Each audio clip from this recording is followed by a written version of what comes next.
Wow. Good morning. Ang ganda na ng panahon dito, guys. Kita nyo yan, no? Nandito na naman tayo sa nandito na naman ako sa aking tambayan. Dito ko nag-i-stay habang ako ay nagkakape. Ayan. So ito, guys, pakita ko sa inyo, nagkakape ko. Video ko na sabi ko ang papasukan kong trabaho ay railroad din. So ang rail track, yung release na dadaanan namin, may locomotive, mag-ooperate ako ng locomotive. Meron kaming locomotive, mayroon akong i-operate daw na 2 locomotive dito sa railroad namin. Ang haba ng release ay 41 miles. So medyo malayo-layo 'yon. Yan sa recent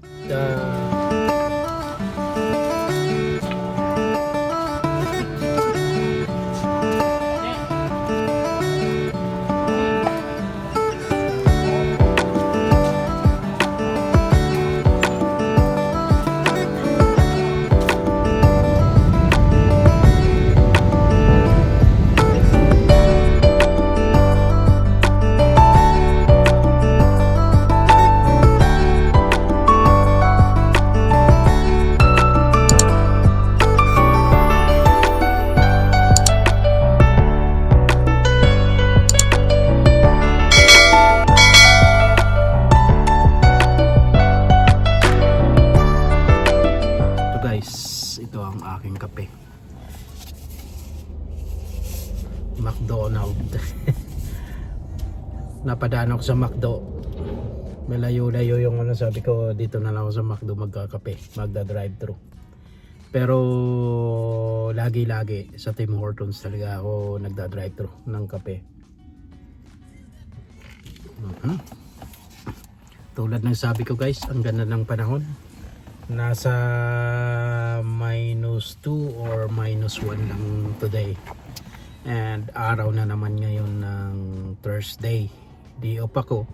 Bale, ang nangyari, guys, pumasok lang ako kahapon dahil Monday, Tuesday nagfile ako ng tinatawag namin na na PTO, or considering na kasi parang vacation yon. Considering na sana ma-approve siya, na sabi ko gamitin ko yung aking SL sick leave dahil related naman sa sa health. Yun nga lang, hindi naman totally sa akin, pero SL pa rin dahil kung tutuusin pwede kong i-declare na sick talaga ako kasi may severe ko, yung cough, yung yung ubo. Tapos the same time nung Monday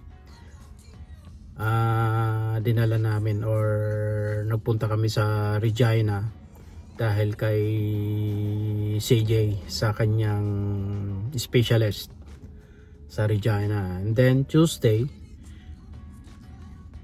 sa Regina General Hospital naman para sa doctor appointment, which is iwan ko, may hospital naman dito sa amin, dito sa Esteban, pero bakit doon sa Regina General Hospital siya sinend nung kanyang binigyan siya ng referral so kaya nung Tuesday absent ako, and Monday pero nakapile naman yun, matagal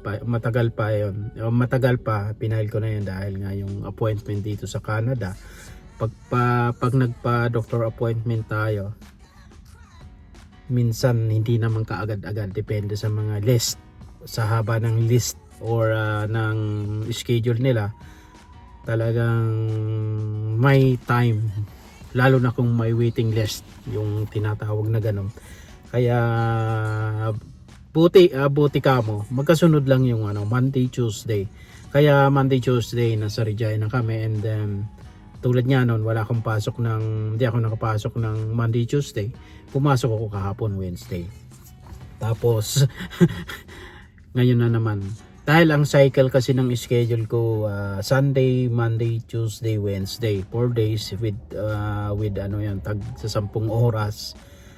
Tapos wala nga ako ng Monday, Tuesday, Pumasok lang ako kahapon, tapos di off na naman ako ngayon ng Thursday, Friday, Saturday, and then going back na naman sa sa Sunday. Bagong cycle na naman yun.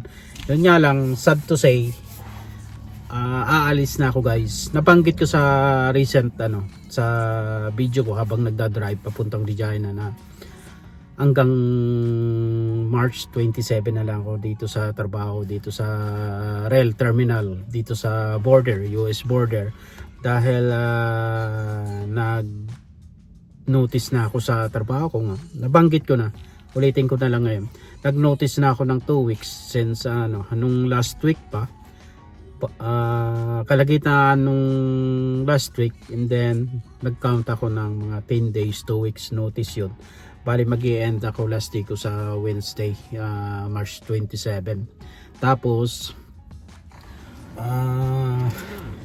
mag-i-start naman ako sa aking new job ng April 1st.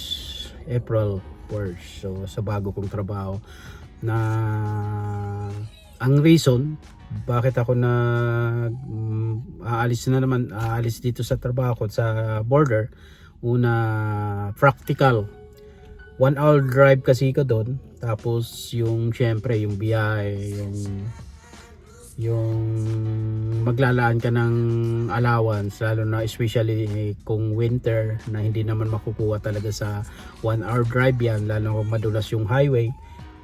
Hindi naman tayo makapatakbo ng 100 speed limit, tapos ganon, maglalaan tayo ng extra hours para hindi tayo malahit dahil hindi tayo makapatakbo, hindi natin hindi natin masunod yung speed limit dahil nga winter madulas. So isa yon sa mga reason ko kung bakit ako aalis sa trabaho ko, sa terminal namin, sa pinapasukan ko.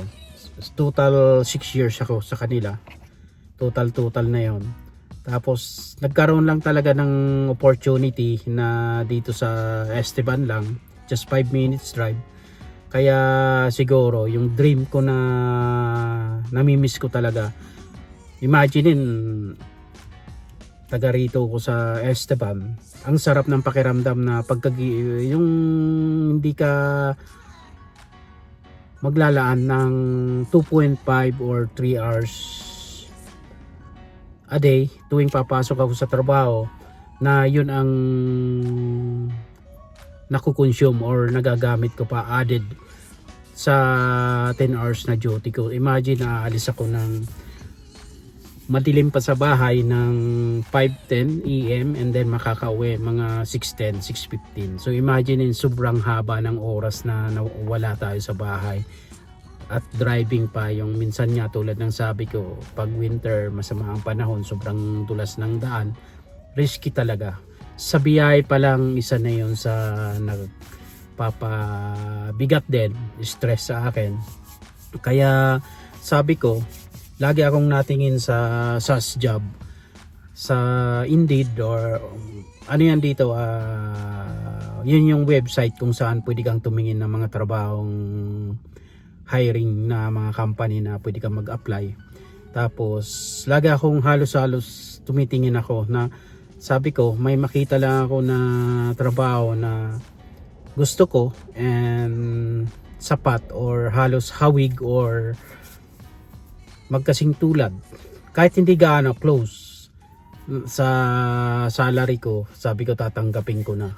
Kaya kong ibitawan yung kahit total 6 years na ako sa trabaho, sa trabaho ko, kaya kong i-give up yon. Una, dahil for driving, mawawala yung driving ng sobrang haba ng biyahe. Tapos yung gigising ako ng alas 4 ng umaga para lang mag-prepare. Tapos yung fuel, tapos yung maintenance pa ng sasakyan, tulad niyan, kakaayos lang ng aking car. So isa yon sa mga reason. Tapos ito naman, thank you na pinagkaloob sa akin, na binigay sa akin yung bago kong trabaho. Sa rin ito, railroad din ito. na pag mag-start ako makakuha tayo ng video, magpaalam tayo sa ano. Pero alam ko dito kasi sa Canada, kahit sa trabaho ko, may 6 years na ako, never akong nag-upload or kasi bawal, against sa ano yan, sa company rules, bawal na mag video for privacy, ayaw nila ng ganon. Kaya ingat na ingat talaga ako, ayaw ko na mawalan ako ng trabaho dahil lang sa isang video i-upload ko, bawal kasi yun. So hoping na dito sa bago kong company, para naman ma-share natin, maipakita kung ano talaga yung trabaho ko, anong ginagawa ko, kung po pwede. Pero sa tingin ko baka hindi rin pwede.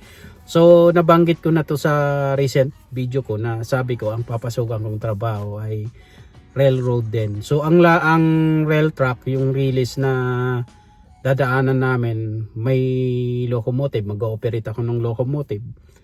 Meron kaming locomotive, mayroon akong i-operate daw na 2 locomotive dito sa railroad namin. Ang haba ng release ay 41 miles. So medyo malayo-layo 'yon. Yun sa recent video ko doon, pinaliwanag ko yung about sa work na yan. Kung gusto nyong kung may time kayo.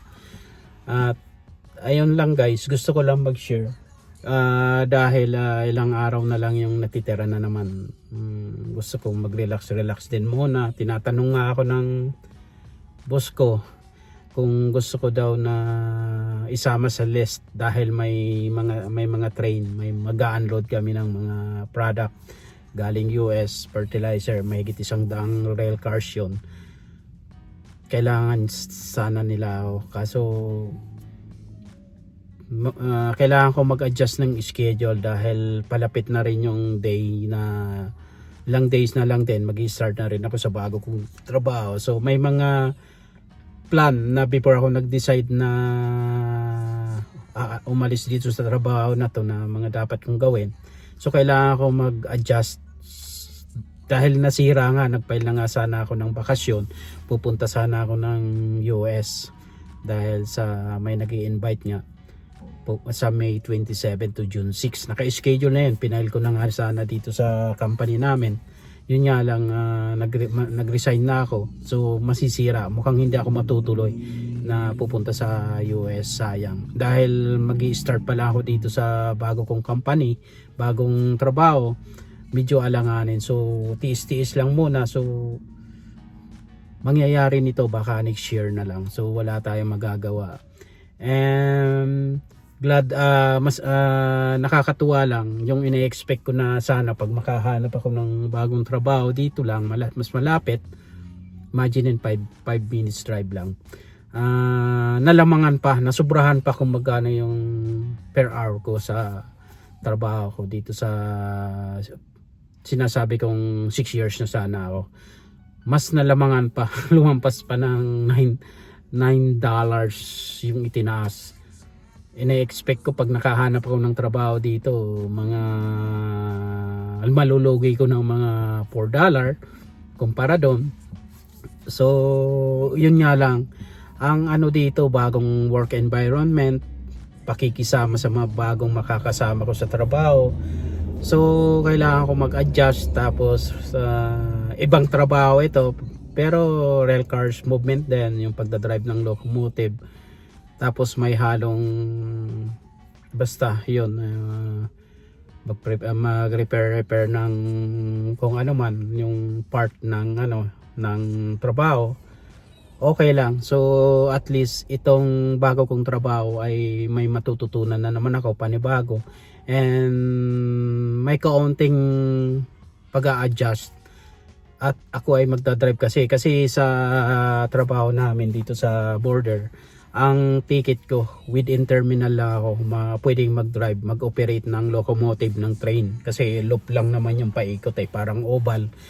So ang ticket ko dito sa trabaho ko ay within terminal lang sa loob, hindi pwedeng lumabas ng border sa US.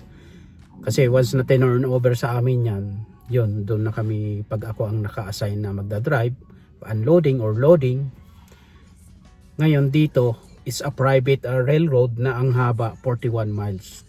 So lalabas kami, maraming small town na dadaanan. Umpisa dito sa lugar namin sa Esteban, papuntang mga town kung ano-ano yan yung mga dadaanan dahil yung mga mga client or siniservisyuhan ng aming railroad sa bago kong papasukang trabaho. So yun lang muna guys, maraming salamat. Sana kung hindi pa kayo nakapag-subscribe sa aking maliit na channel, paki-support naman po at paki-share o paki-share.